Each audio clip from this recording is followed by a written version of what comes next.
Alléluia. Gloire à Dieu. Père, je te remercie pour ce peuple qui vient avec fidélité dans ta maison. Merci pour leur vie précieuse. Oui, leur vie est précieuse entre tes mains. Leur vie est précieuse pour toi. Et tu les aimes d'un amour éternel. Père, je veux prier pour cette pluie de l'arrière-saison.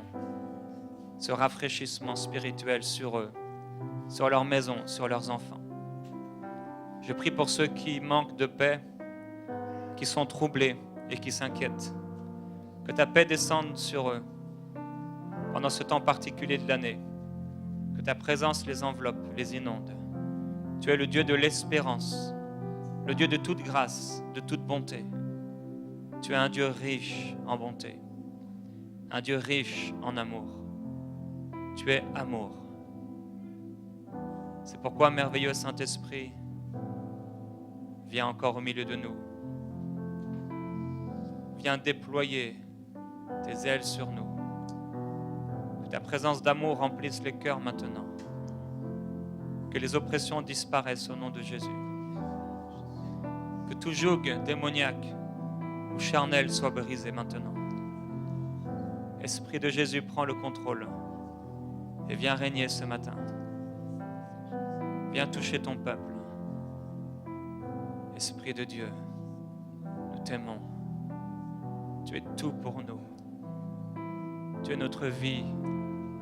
Notre espérance, c'est toi. Le seul à qui nous avons donné notre vie. Tout disparaîtra, mais toi tu resteras, tu demeureras. Ta parole restera toujours. Nous serons emportés avec toi à ta rencontre dans les airs. Nous te verrons face à face et nous serons transformés. Dans un lieu où il n'y aura plus ni pleurs, ni cris, ni nuit. Tu nous éclaireras. Tu seras notre soleil, toi le soleil de la justice. Il n'y aura plus aucune ténèbre, aucune maladie, aucune distraction. Mais nous pourrons te contempler face à face. Nous nous réjouirons éternellement. Père, merci pour ce que tu prépares pour nous. Seigneur Jésus, merci parce que tu nous prépares une place, une demeure éternelle, bien plus glorieuse que la demeure des rois de cette terre, bien plus glorieuse que la demeure des princes. Tu es Dieu. Et nous voulons regarder à toi ce matin. À nouveau, regarder à tes promesses. Merci parce que tu nous as tout donné. Tu as tout donné à cette église pour marcher dans son appel. Tu as tout donné à cette maison spirituelle pour réussir sa destinée, ses promesses et ses plans particuliers. Et Père, nous prions ensemble pour cette maison. Nous prions pour les pasteurs, les ministères que tu as introduits, bâtis, Seigneur, que tu as amenés dans cette maison spirituelle. Nous prions qu'ils puissent aller jusqu'au bout, qu'ils puissent voir grand, qu'ils puissent accomplir ta volonté parfaite. Nous bénissons cette maison. Nous bénissons cette maison en ton nom. Père, merci.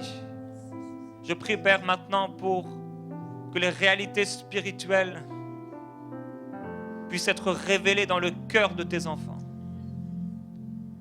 Que ce matin, il n'y ait aucune distraction, aucune pensée d'incrédulité qui empêche ton peuple de recevoir ta parole. Je proclame une parole fraîche, une parole puissante. Elle est comme une épée à double tranchant, tellement tranchante. Elle vient séparer ce qui est vil de ce qui est précieux. Elle vient séparer l'humanité de la divinité. Elle vient séparer les ténèbres de la lumière. Elle vient séparer le mensonge de la vérité. Ta parole est une lampe à nos pieds. Et nous appelons la révélation de cette parole maintenant, afin qu'elle éclaire non seulement nos pieds, mais notre vie entière. Père, merci. Parce qu'en toi, il n'y a ni joug, il n'y a ni fardeau, il n'y a ni ténèbres, ni maladie. Mais en toi, tout est beau. En toi, tout est gloire. Merveilleux Jésus-Christ, nous t'adorons. Nous te glorifions. Je prie que dans ces temps de fête, tes enfants puissent plier le genou devant toi, s'humilier sous ta puissante main et voir ta gloire, recevoir ta gloire, vivre des expériences nouvelles, être rafraîchis spirituellement, qu'ils deviennent à nouveau comme ces enfants que tu as sauvés lorsqu'ils étaient adolescents, lorsqu'ils étaient jeunes hommes et jeunes femmes et qu'ils ont été touchés par toi, alors qu'ils allaient dans le lieu secret avec beaucoup d'excitation, beaucoup d'amour. Je prie qu'ils revivent ces moments très spéciaux de ta gloire, Que l'amour se manifeste dans cette maison. Que l'amour se manifeste. Que l'amour vienne remplir et inonder les cœurs et déborder pour produire beaucoup de fruits. Père, nous appelons cette année 2017 une moisson abondante. Nous appelons cette moisson, Père. Nous appelons ce local dans lequel tu feras engranger la moisson. Tu l'amèneras à cette moisson. Nous te bénissons, glorieux Père. Esprit de Jésus, nous t'honorons. Nous honorons ta présence. Saint-Esprit, sans toi, nous ne sommes rien. Et ce matin, nous venons encore déposer notre vie entre tes mains.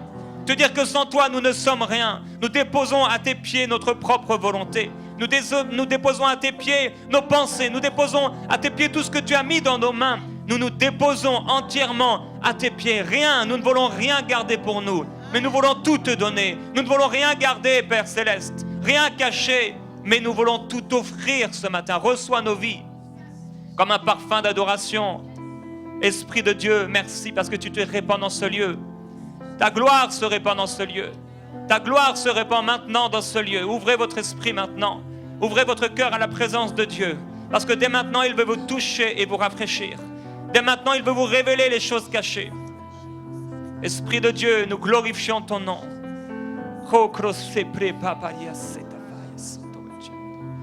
Tu es glorieux. Tu nous élèves, Seigneur.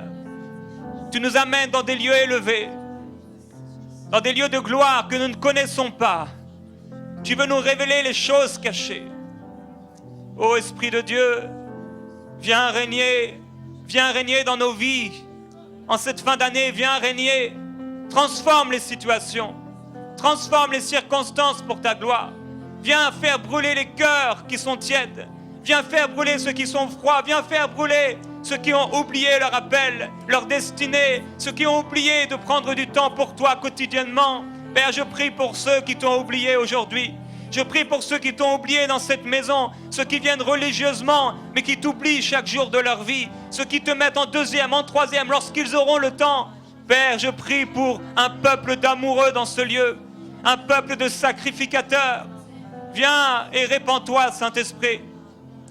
Que ta grâce se manifeste et soit déployée dans ce lieu. Que ta grâce soit déployée dans cette maison. Nous t'adorons. Nous glorifions ton nom. Esprit de Dieu, merci. Merci, Seigneur Jésus. Reçois la paix dans ton cœur. Ne t'inquiète plus. Ne sois pas inquiet. Ne te laisse pas distraire par les choses de ce monde.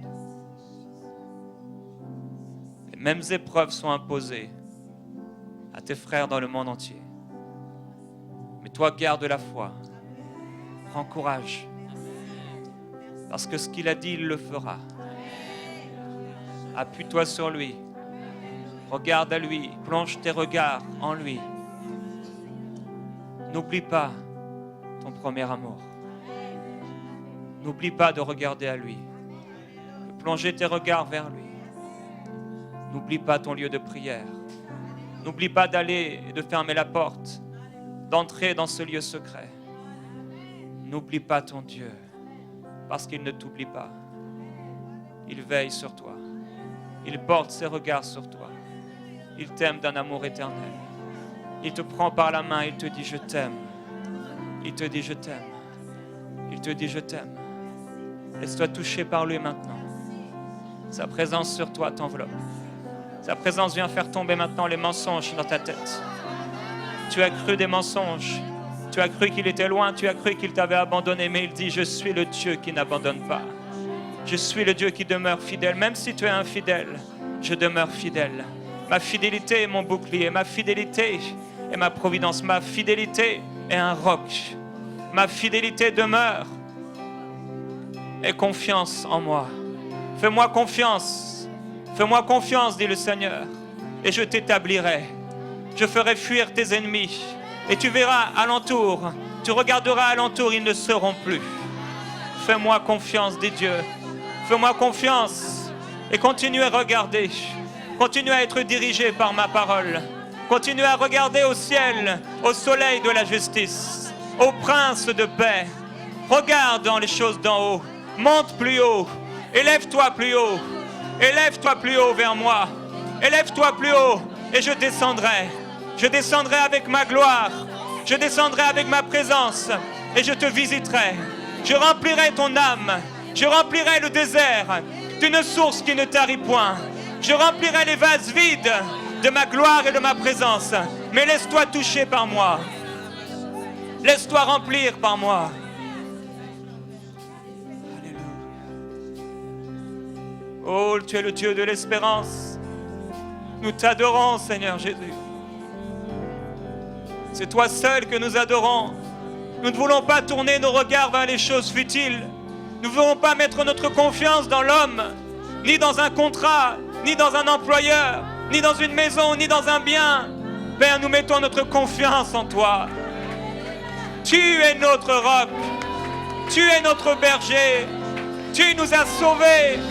Tu nous as délivrés, affranchis pour la liberté glorieuse. Je proclame ta liberté dans ce lieu. Je déclare ta liberté dans ce lieu. Là où il y avait beaucoup de blocages, que ta liberté se répande maintenant. Que ta liberté se répande sur ton peuple. Que ta liberté se répande sur ceux qui ont peur. Que ta liberté se répande sur ceux qui craignent. Ceux qui ont peur de la mort. Ceux qui ont peur de l'échec. Ceux qui ont peur de la maladie. Que ta liberté se déploie maintenant. Ceux qui ont peur d'entrer dans le ministère. Que ta liberté se déploie. Ceux qui ont peur d'entrer dans ce que tu leur as montré, je proclame la liberté au nom de Jésus. La liberté glorieuse pour les enfants de Dieu. Plus de crainte sur toi. Plus de crainte sur toi maintenant. Bannis la crainte, bannis l'inquiétude et reçois, marche, entre, demeure dans ta liberté. Alléluia. Déploie-toi. Élargis l'espace de ta pensée. Élargis l'espace de ta tente. Parle selon le langage de Dieu. Au diapason de sa parole, en accord avec sa parole, parle. Parle et que de ta bouche, il n'y ait rien de mauvais qui sorte. Qu'aucune parole d'incrédulité ne sorte de toi. Qu'aucune parole contraire à ton appel et à ta destinée. Qu'aucune parole contraire à tes prières ne sorte de ta bouche. Si tu pries pour ton mari, parle selon ses prières. Ne parle pas selon les circonstances, mais parle selon ce que tu pries. Parle selon ce que tu crois. J'ai cru, c'est pourquoi j'ai parlé. Parle. Parle le langage de Dieu aujourd'hui. Alléluia. Gloire à Dieu. Alléluia. La grâce de Dieu, qu'elle se répande sur vous. Alléluia. Vous pouvez vous asseoir.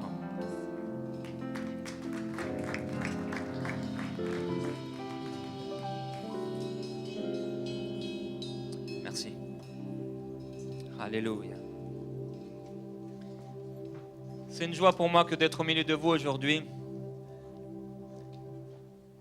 Il y a plusieurs années, alors que je prêchais la parole de Dieu et que Dieu commençait à me donner des messages un peu particuliers, des messages de correction, Dieu m'a inspiré à méditer sur 1 Corinthiens 13 et il m'a demandé de lire ce passage à chaque fois que je prêche la parole de Dieu. Et j'essaie de veiller toujours et relire ces passages, surtout lorsque ce sont des messages un peu particuliers de correction. Aujourd'hui, ce n'est pas le cas. Mais je voulais quand même lire avec vous ces versets que j'ai lus pour moi-même, 1 Corinthiens au chapitre 13, pour nous rappeler la pensée de Dieu. Il dit, quand je parlerai les langues des hommes, donc c'est l'apôtre Paul qui parle, quand je parlerai les langues des hommes et des anges, si je n'ai pas l'amour, je suis du bronze qui résonne ou une cymbale qui retentit. Et quand j'aurai le don de prophétie, la science de tous les mystères et toute la connaissance, quand j'aurai même toute la foi jusqu'à transporter des montagnes, si je n'ai pas l'amour, je ne suis rien. Et je voudrais vous encourager, peuple de Dieu, en cette nouvelle année qui vient, en cette année qui achève, à être reconnu à cause de votre amour. Je prie qu'aucun orgueil, aucun amour pour le monde ne puisse vous empêcher de manifester cet amour. Dieu est amour. Et si vous aimez Dieu et si vous vous approchez de lui, alors vous deviendrez vous aussi amour. Je prie que cet amour puisse déborder à l'intérieur de vous. La Bible dit que Dieu a répandu son amour dans nos cœurs, mais il y a un autre passage, là, alors que l'apôtre Paul, il prie que cet amour déborde de ses disciples. Et cet amour, je prie qu'il puisse déborder de vos cœurs pour produire des fruits.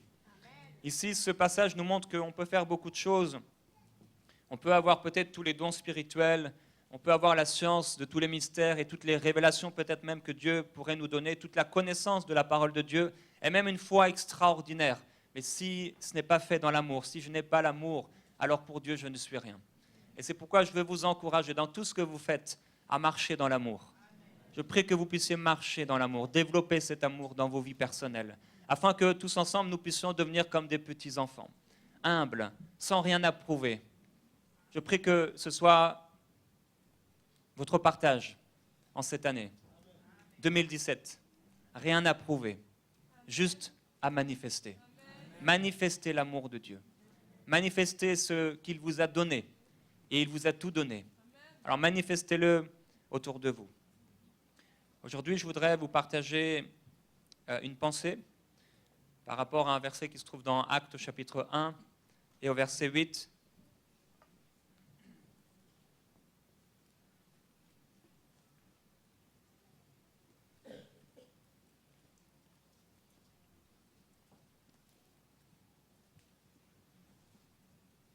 Et je crois que ce verset fait partie de l'appel de cette Église pour 2017.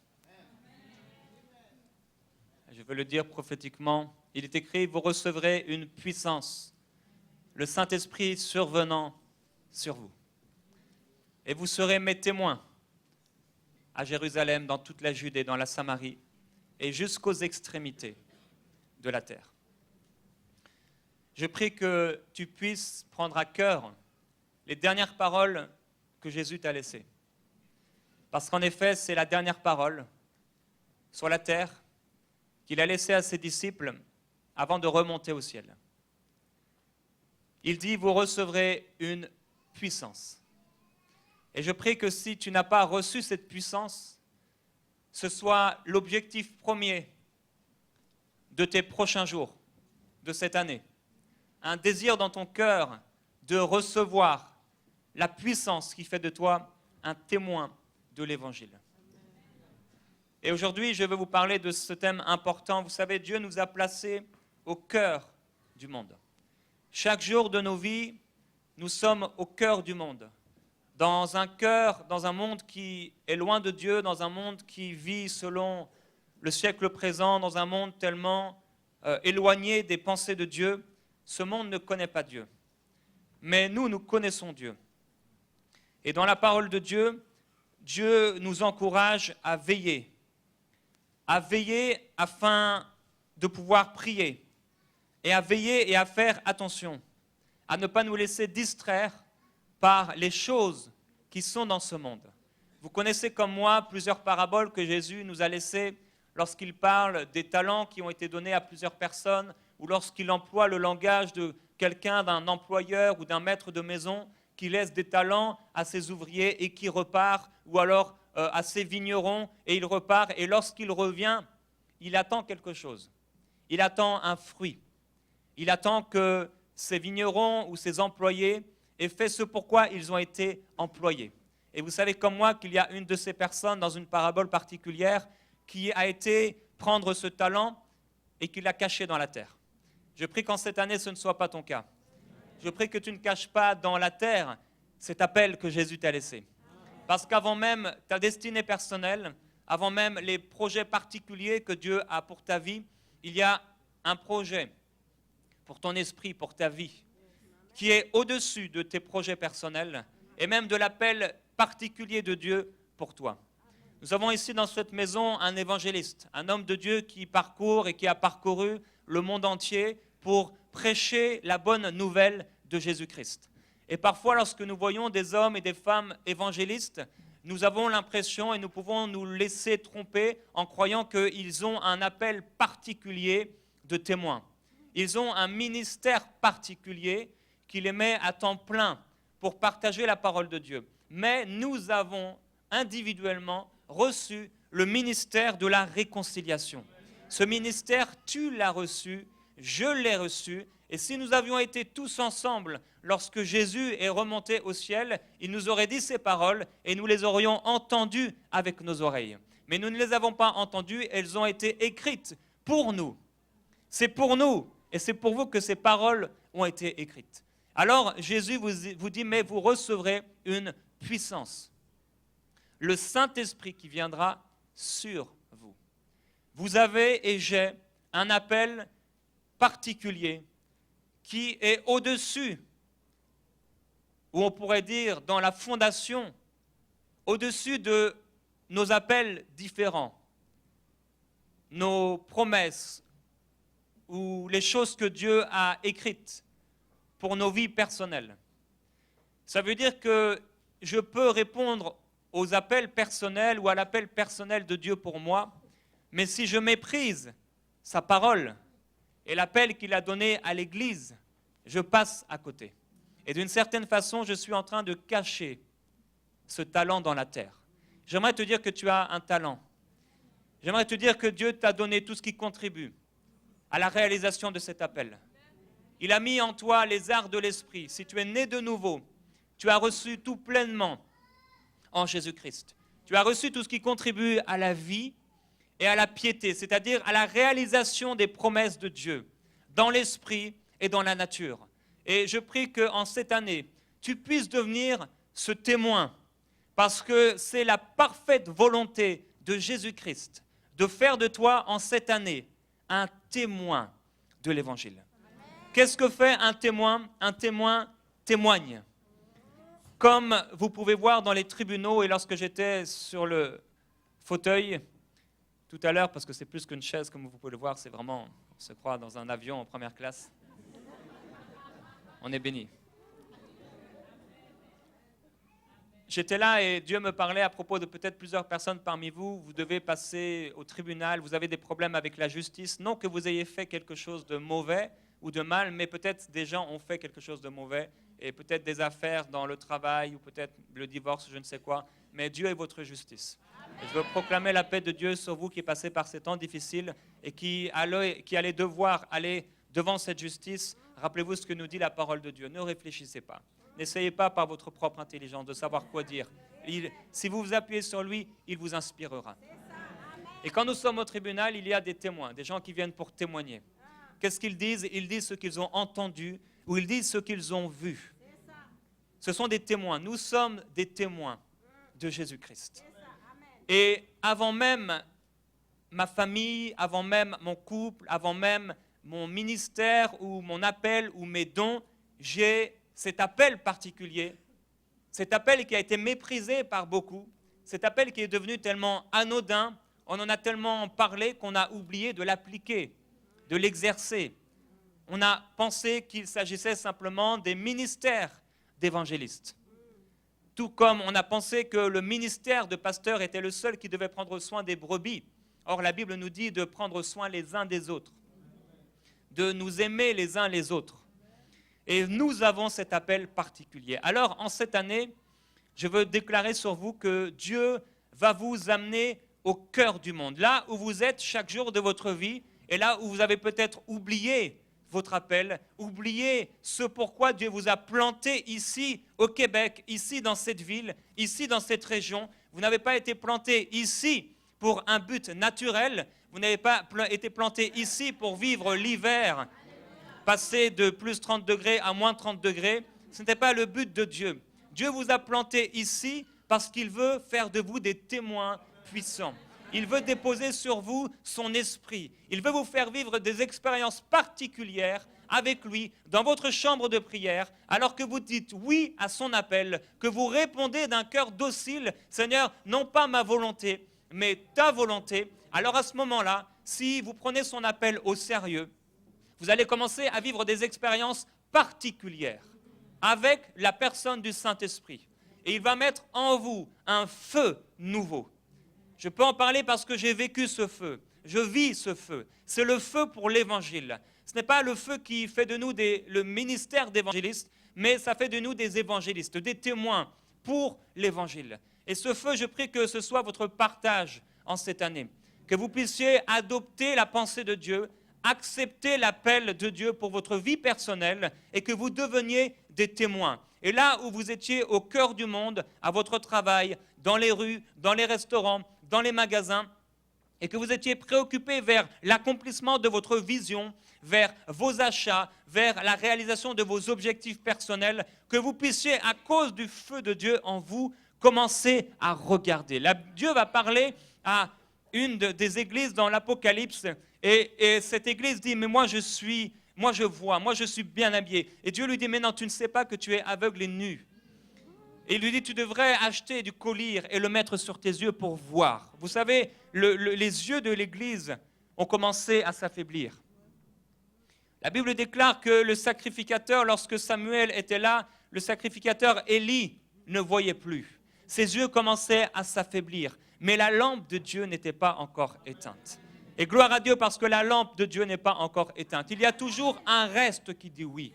Il y a toujours un petit Samuel, une personne qu'on méprise. Il est là, il n'a rien de spécial, il n'a rien de particulier, si ce n'est qu'il demeure dans la maison de l'Éternel. Oh, j'aurais aimé être Samuel. Je ne sais pas, mais quelle grâce de pouvoir ouvrir et fermer la maison de Dieu. Quelle grâce de pouvoir demeurer dans la maison de Dieu. David disait, j'aimerais demeurer dans le séjour de ta maison tous les jours de ma vie. C'est une grâce qui nous est offerte. La nouvelle alliance, la nouvelle créature, la nouvelle création, Dieu qui vient habiter en nous. Si nous savions, si nous reconnaissions la présence merveilleuse du Saint-Esprit dans notre vie. Le sacrificateur Élie, ses yeux commençaient à s'affaiblir. Il ne pouvait plus voir. On sait qu'il avait accepté le compromis dans son ministère, ses fils faisaient n'importe quoi et ses yeux commençaient à s'affaiblir. Il y a parfois les yeux de l'Église qui commencent à s'affaiblir parce que l'Église a oublié son premier appel. Certes, le premier appel est d'aimer Dieu, mais les dernières paroles que Jésus a laissées à l'Église, c'est d'être un témoin. Si nous ne témoignons pas, l'Église n'est plus. Si nous ne témoignons pas, il n'y a plus de puissance. Si nous ne témoignons pas, il n'y a pas de miracle dans l'Église. Dieu aimerait, en cette année, je te le déclare, que dans ta vie personnelle, en tant qu'individu, tu amènes non seulement des hommes et des femmes à Christ, mais tu commences à vivre et à expérimenter à travers tes mains la puissance de l'Évangile. Que tu puisses voir des guérisons, des miracles, que tu puisses commencer à imposer tes mains sur les malades et voir des choses extraordinaires. Non à cause de toi, mais simplement à cause de lui. Et parce que tu obéis et que tu commences à arrêter de penser avec ta petite tête, mais avec ton cœur, tu déploies cet amour qu'il a répandu en toi. Cet amour qui doit se manifester et déborder de toi. Mais souvent, l'Église a été tellement distraite, tellement préoccupée. Le croyant a été tellement occupé à satisfaire ses besoins, comme des animaux. Mais nous ne sommes pas des animaux. Nous sommes des enfants de Dieu, chéris de Dieu. Il nous a plantés ici et il nous a donné des talents. Il veut faire de nous des témoins, là où il nous a placés. Le terrain n'est pas trop dur, et même s'il était dur, plus il est dur, et plus la grâce de Dieu peut surabonder. Même si les cœurs sont durs, même si les cœurs se moquent, peu importe, la puissance de Dieu se lèvera. La puissance de Dieu se manifestera. Et Dieu veut faire de toi en cette nouvelle année un témoin. Il dit, vous serez mes témoins. Tu dois être un témoin de l'Évangile. Vous savez, il y a plusieurs types de personnes dans l'Église. Il y a premièrement les anonymes. L'anonyme, c'est le chrétien qui ne parle jamais de Jésus. Il ne le fera jamais, il ne le fera pas. J'ai fait cette année un sondage auprès de plusieurs centaines de chrétiens dans le monde entier.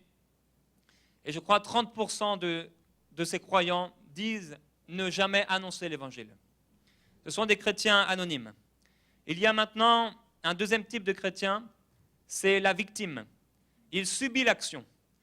En fait, c'est quelqu'un qui parle de Jésus seulement lorsqu'on lui pose des questions à propos de sa foi ou lorsqu'on introduit le sujet de la foi. Et alors là, il subit l'action et il va commencer à parler maigrement de l'Évangile. Ça, c'est la victime. Il y a un autre type de croyant, c'est le témoin. C'est celui qui crée des opportunités pour parler de Jésus. Il ne subit pas les opportunités, mais il crée des actions pour parler du Seigneur Jésus.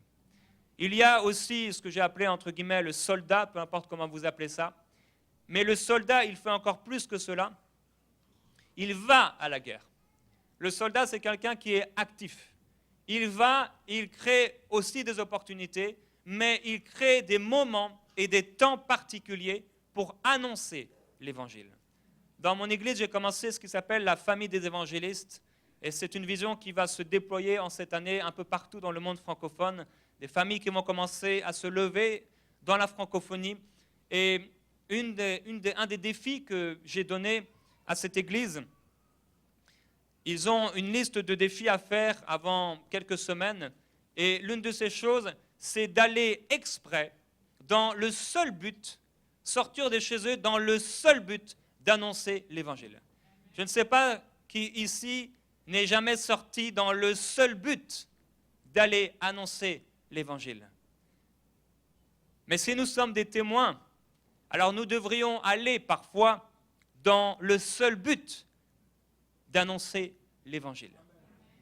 Je voudrais qu'on puisse exceller en cette année, qu'on puisse aller de gloire en gloire. Dans l'Apocalypse, après avoir montré l'état de l'Église, le Seigneur Jésus, après avoir montré le constat, il dit « monte plus haut ». Et Dieu veut amener votre Église, notre Église, plus haut en cette nouvelle année. Il veut amener ton intimité, ton expérience avec Dieu dans une nouvelle gloire. Une gloire plus grande que ce que tu as vécu jusqu'à aujourd'hui. Alors le soldat, c'est celui qui va et il va comme à la guerre. Il est très actif pour le royaume de Dieu. Et il y a encore le Père, c'est celui qui forme et qui lève des hommes. Je ne sais pas si aujourd'hui tu es un anonyme, si tu ne parles jamais de Jésus autour de toi. Je ne sais pas si tu es une victime, tu subis l'action, tu parles de Jésus 1 à 2 fois par année ou 3 fois par année. Je ne sais pas si tu es un témoin. Et je prie que tu puisses devenir un témoin, un soldat de Christ. Que tu puisses aller te déployer et partager Jésus autour de toi. Il y a un appel suprême sur ta vie. Un appel extraordinaire. Un appel merveilleux. Et cet appel a été refusé et méprisé par beaucoup parce qu'ils sont préoccupés. Les distractions, l'amour pour le monde empêchent la semence de porter du fruit. Les choses dans ce monde présent nous empêchent de pouvoir répondre à l'appel de Dieu pour notre vie. Dieu t'a planté. Dieu a mis son esprit en toi. Et Dieu veut mettre un feu nouveau en toi pour l'évangile, afin que tu puisses te déployer, que tu puisses goûter à cette joie divine à laquelle goûtaient les disciples lorsqu'ils allaient et qu'ils parlaient de celui qui les avait sauvés, de celui qui les avait transformés. Ils allaient et ils revenaient pleins de joie, inondés de joie. Et je prie que ce soit ta réalité en cette nouvelle année, que tu puisses découvrir la joie du gagneur d'âme. Que cette église ne soit pas une église, que ta vie ne soit pas une vie distraite, pleine de distractions, pleine de préoccupations. Il y a tellement de choses à faire dans ce monde, tellement de préoccupations. Mais il y a une chose qui est importante, c'est d'aimer. Et cet amour va te pousser à témoigner de celui qui t'a sauvé. Il s'est passé un événement dans les évangiles lorsque Christ était dans le tombeau. À la sortie du tombeau vide, il y avait là plusieurs femmes. Il y avait Marie de Magdala et elle s'est écriée « Il est vivant ».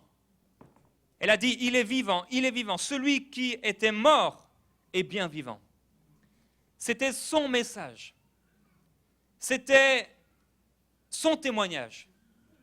Elle n'avait qu'une chose à dire, c'était celui qui est mort est maintenant vivant.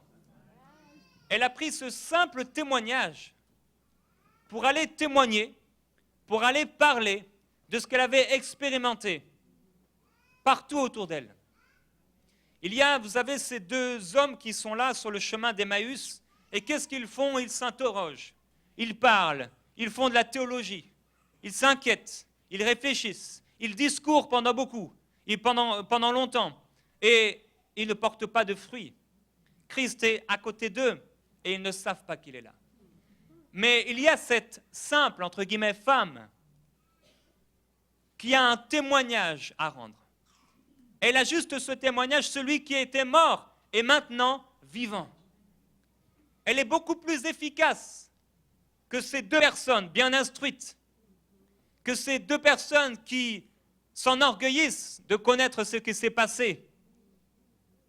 Beaucoup plus efficace avec un simple témoignage. Entre le moment où elle est sortie du tombeau et le moment où elle a frappé à cette porte, là où les disciples s'étaient cachés par peur des représailles, par peur de vivre la même expérience que le maître, elle n'a pas fait d'école de théologie.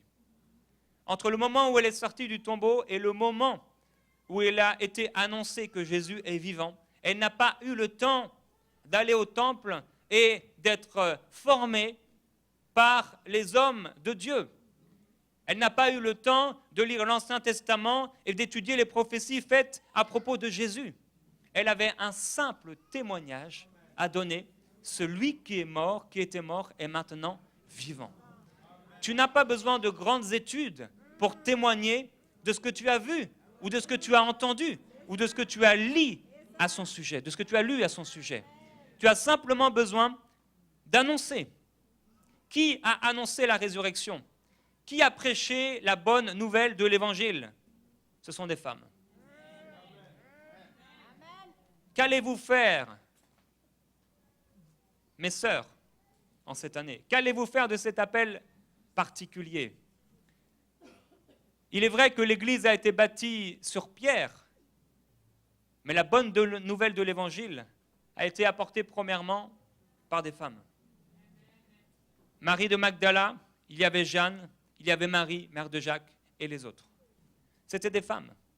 Et si l'Église a été bâtie sur pierre, l'annonce de la bonne nouvelle a été bâtie sur des femmes. Et j'avais une pensée très forte qui est venue il y a plusieurs semaines par rapport à vous, par rapport à la femme. Je sais qu'il y a beaucoup de femmes dans les églises et ici aussi, beaucoup d'épouses, et je voudrais vous encourager, mesdames, à partager la bonne nouvelle de Jésus autour de vous. Il y a tellement de femmes dans ce monde qui ont besoin d'entendre parler de ce que vous avez reçu. Et je veux vous encourager à vous déployer dans une plus grande liberté, dans une plus grande assurance. Là où le monde a voulu écraser pendant longtemps les femmes, ou là où le monde maintenant a trompé, a tronqué les choses, en voulant maintenant faire de la femme un objet. Vous n'êtes pas un objet, vous êtes une témoin de l'Évangile. Vous êtes là pour apporter Jésus autour de vous. Et la bouche des femmes doit s'ouvrir largement pour parler et pour dire que celui qui était mort est maintenant vivant. Votre bouche doit s'ouvrir largement pour annoncer que vous aviez peut-être entendu parler de lui, mais maintenant vous l'avez vu. Et c'est ce que les gens diront lorsque vous allez leur parler de Jésus. Ils diront, comme Job a dit, mon oreille avait entendu parler de lui, mais maintenant mon œil le voit. C'est comme cette femme qui était là, elle était là pour puiser de l'eau et Jésus lui demande à boire. Et maintenant elle va partager que Jésus est le Messie. Et les hommes et les femmes viennent maintenant auprès de Jésus et lorsqu'ils entendent, ils lui disent, mais maintenant ce n'est pas à cause de ton témoignage, mais maintenant nous croyons parce que maintenant nous avons vu. Et nous ne savons pas ce que notre témoignage peut engendrer. Nous devons ouvrir notre bouche. Il nous a demandé d'être ses témoins et un témoin témoigne. C'est tellement important. Qu'est-ce qui a qualifié ces femmes pour parler de Jésus? Ce qu'elles ont vu et ce qu'elles ont entendu. C'est ce qui les a qualifiées. Qu'est-ce qui te qualifie? Qu'est-ce qui fait de toi un témoin? Ce que tu as expérimenté, ce que tu as vu, ce que tu as entendu, ou peut-être ce que tu as lu. C'est ce qui te qualifie pour pouvoir dire Jésus-Christ est vraiment ressuscité. C'était le message qu'elles avaient reçu. Un message simple, mais un message plein de puissance. Il a suffi d'une simple parole. Une parole. Jésus leur a dit, allez dire à mes frères.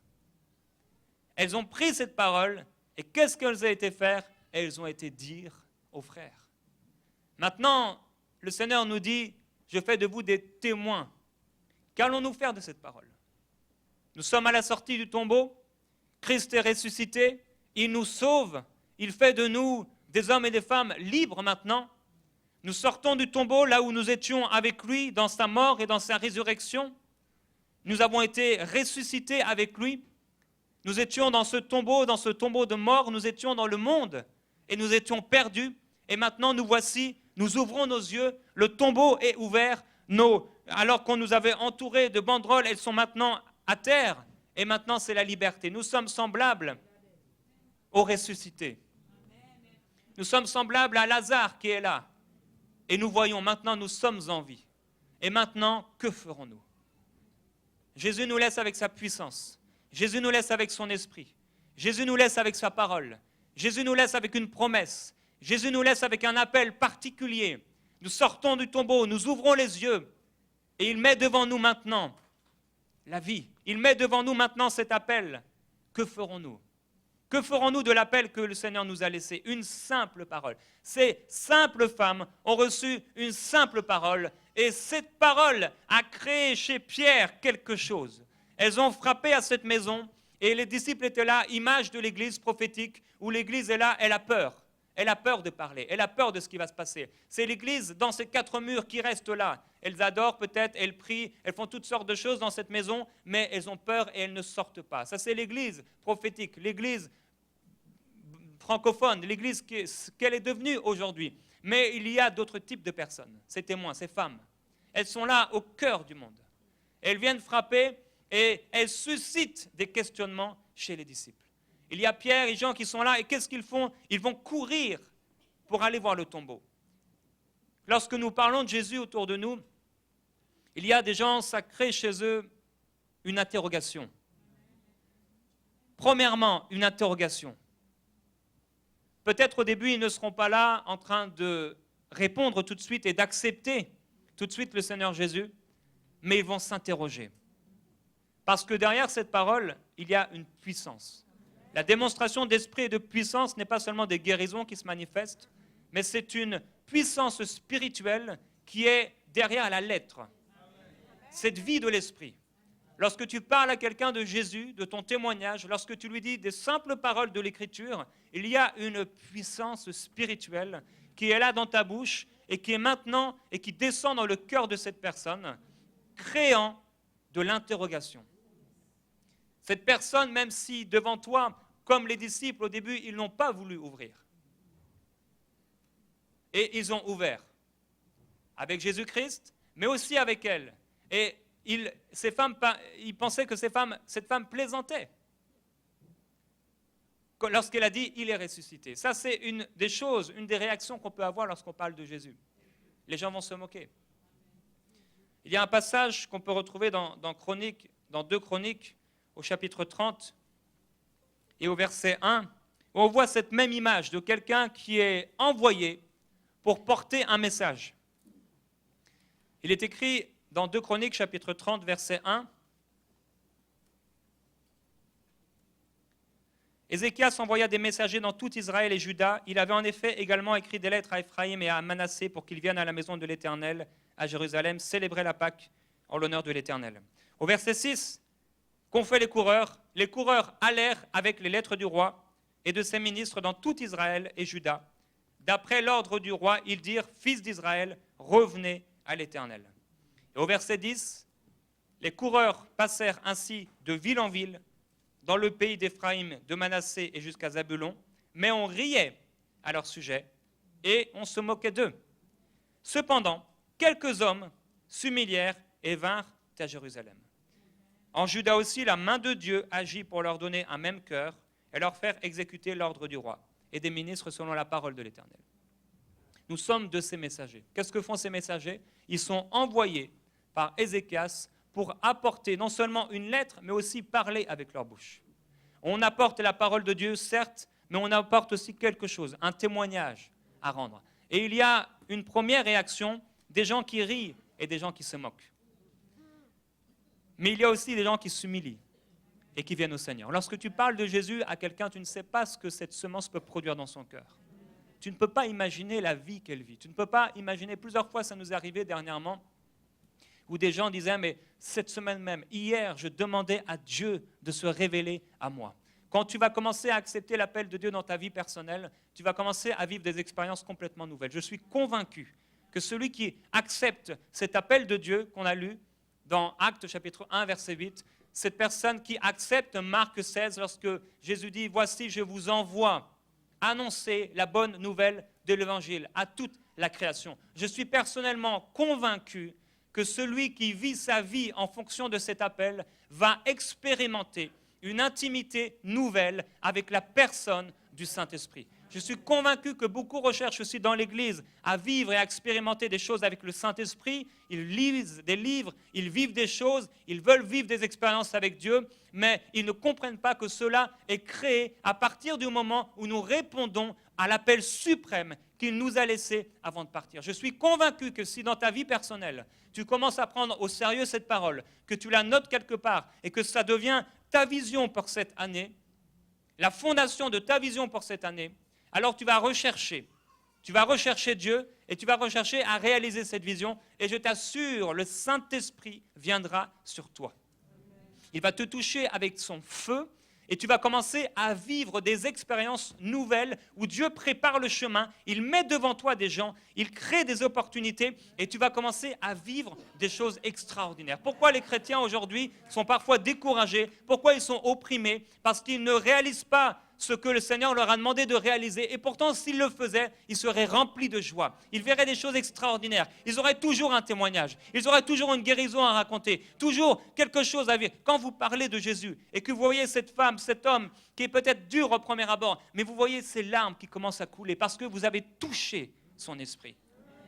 Vous ne saviez peut-être pas, mais vous lui donnez une parole. Vous savez, Jésus a dit, viens à moi. Venez à moi, vous tous qui êtes fatigués et chargés. Je ne sais pas ce que vous expérimentez, mais je regarde et je vois que vous êtes chargés et fatigués. Recevez le repos de Dieu. Et là, tu commences à voir les larmes qui coulent, l'esprit qui s'ouvre. Au début, les disciples ont été inquiétés, ils ont été perplexes. Qu'est-ce qui s'est passé? Ils se sont posé des questions. Et de la même manière qu'ici, lorsqu'Ézéchias a envoyé ces gens, il y avait la main de Dieu qui a touché certaines personnes. Dans Psaume au chapitre 68, au verset 12,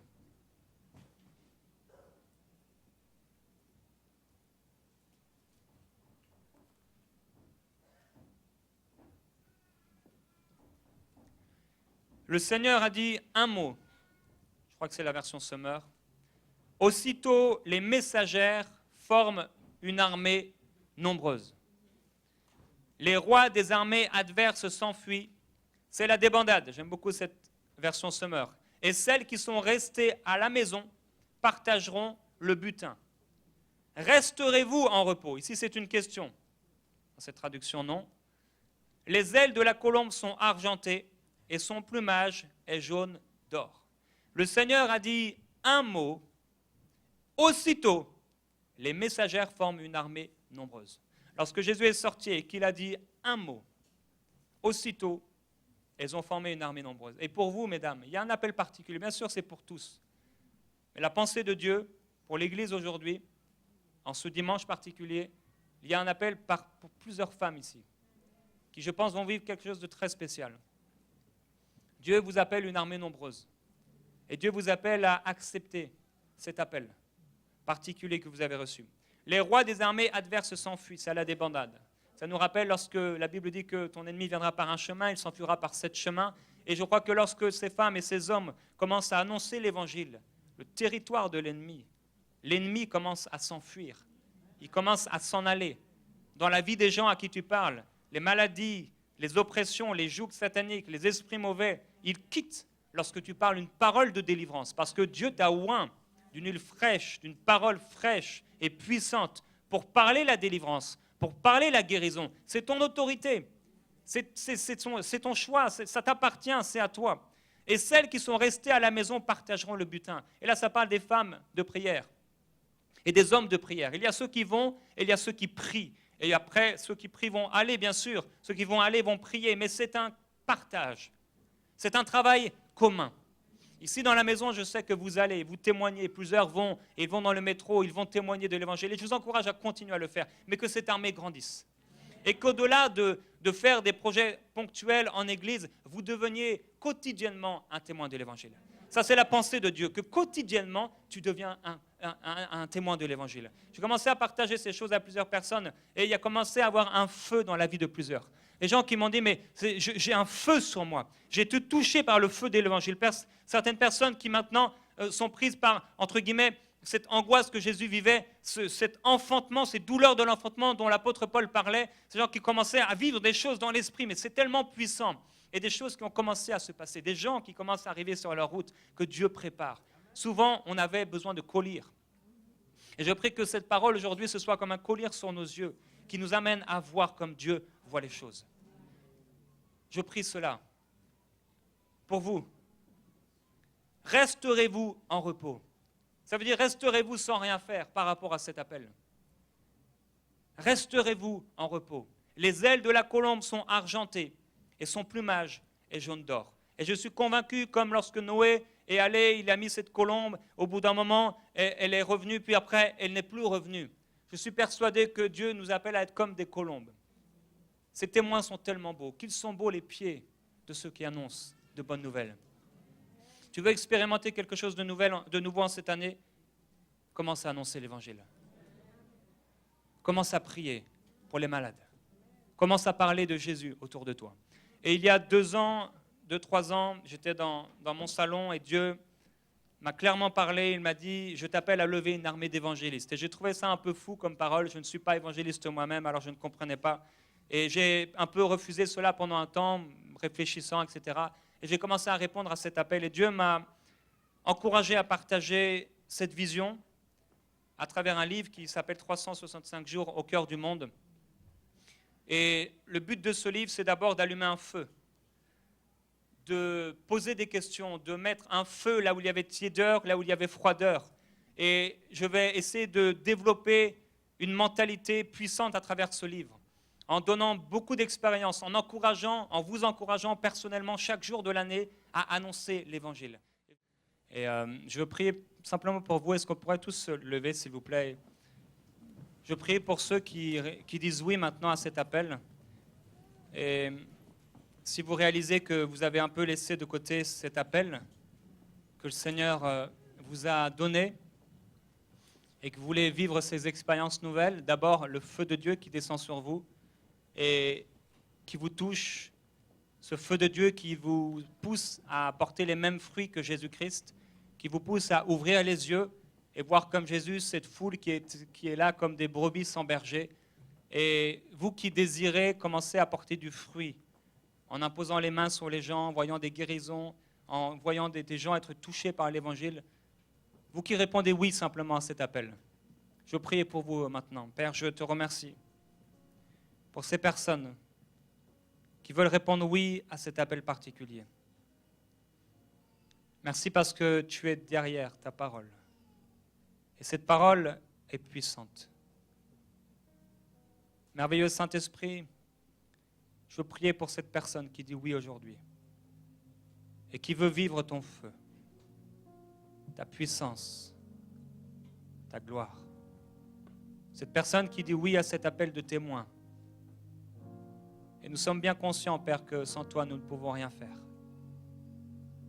Je prie maintenant, Père, que ton feu vienne embraser les cœurs, toucher les cœurs, visiter et transformer les vies. Feu de Dieu et gloire de Dieu, je t'appelle maintenant à toucher tous ceux qui disent oui. Esprit de Dieu, touche-les et parle-leur d'une façon très spéciale dans les prochaines heures, dans les prochains jours. Je prie, Père, que cette armée se lève dans cette église, dans cette maison, pour vivre ta joie, pour vivre ta gloire, pour expérimenter une intimité nouvelle avec toi. Merci pour ceux et celles qui vont aller dans les maisons, dans les rues, dans les magasins, qui vont aller ici et là pour partager Jésus, pour témoigner comme ces femmes qui ont dit que tu étais vivant. Merci Saint-Esprit. Amen. Amen. Je veux vraiment vous encourager à vous procurer ce livre. Je vais être en contact avec les gens toute l'année qui ont ce livre. Et il y a aussi plusieurs personnes, 3-4 personnes qui ont écrit avec moi, comme l'évangéliste Reinhard Bonnke. Lui, c'est au mois de décembre, par exemple. Et si vous voulez expérimenter une nouvelle passion, un feu nouveau pour Dieu, Je veux vraiment vous encourager à vous le procurer. S'il y a ici des gens qui n'ont pas d'argent, vous n'avez pas d'argent pour manger, vous allez là-bas et vous le prenez gratuitement. Vous allez simplement demander aux gens de l'accueil, si vous n'avez pas de l'argent pour manger ou pour vous habiller ou je ne sais quoi, je vous l'offre. Mais si vous avez 25 $ aujourd'hui pour aller plus loin avec Dieu, je veux vraiment vous encourager à ça. Le but, ce n'est pas l'argent, comme vous le verrez sur le site internet. On soutient à peu près 12 associations, organismes chrétiens. Bref, on sait très bien que le but, ce n'est pas l'argent. Le but, c'est que cette armée se lève et que le feu de Dieu soit répandu sur vous. Vous serez beaucoup encouragés, édifiés quotidiennement par ces pensées. Vous allez voir, c'est très, très, très intéressant. Alors, si vous voulez entrer dans cette aventure de foi, vous êtes les bienvenus. Maintenant, si vous avez apporté votre offrande pour le Seigneur, c'est le moment de pouvoir la préparer. On veut donner au Seigneur avec joie, croyant qu'il est le Dieu qui pourvoit à nos besoins.